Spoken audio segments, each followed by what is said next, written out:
First, we have details on why Berkeley city leaders left tree sitters out on a limb.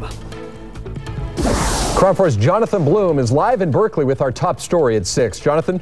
Well, Chris, the Oak Grove is a lot calmer today than it was yesterday with that flurry of political activity. But if you look up in the trees, you can see evidence that there are still 4 people living up there, and they tell us that they are committed to staying. However, down here on the ground, there is a mood of disappointment and frustration at last night's city council meeting. As of today, the city of Berkeley is officially out. They are no longer backing the protesters, and that means the appeals process for those who are left will become much more difficult. However, KRON 4 has uncovered new details about the timeline that this case will follow, and as it turns out, the university could be facing some frustration of its own. A quiet gathering of protesters, a far cry from the flurry of activity just a day earlier. Most people who spoke at the meeting wanted the city to keep up the fight to save the oak trees, but the council voted to drop out. There was a wide array of community voices that were, unified in saying they did not want this grove to be cut, and they wanted the city to stand strong on the appeal.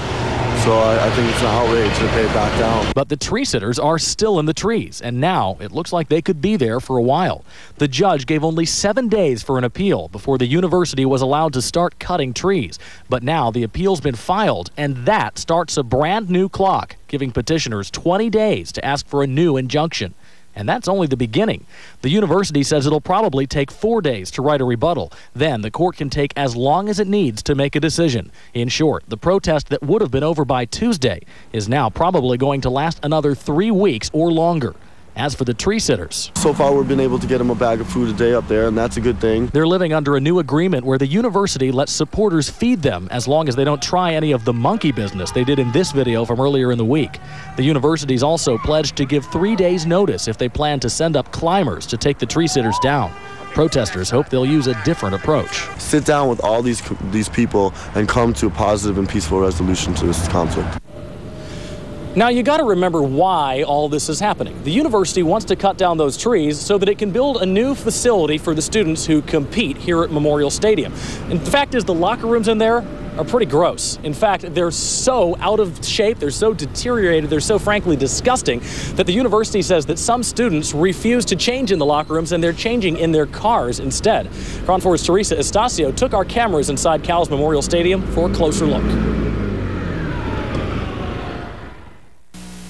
Football helmets sitting on shelves near badly water-damaged ceilings. Paint peeling from the walls in the locker room and the showers. This is a close-up look at the UC Berkeley's current athletic complex. Originally, this was designed for football, and there were no female facilities. My guide is Bob Milano, the assistant athletic director at Cal. Right now, we're in the women's locker room. There is 1 stall and 2 urinals. This is the shower facility, and these are the lockers. It is so inadequate, he says, many women athletes choose to change in their cars. Many of our softball players will get prepared for practice or a game up in the parking lot.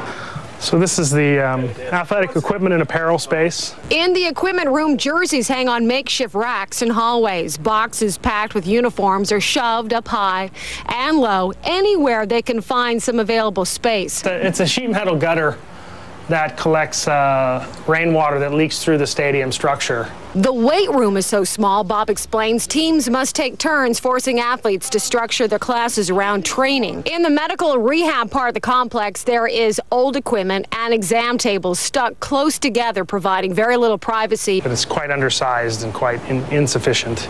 The actual student-athlete center starts here. Bob says that the new complex, the one at the heart of the controversy, provides a state-of-the-art facility. He says most athletes and staff members understand protesters' passions, but feel perhaps they don't have all the facts. We're hoping that pieces like this will, get the facts out there and people can make their own decision. In Berkeley, Teresa Estacio, KRON 4 News.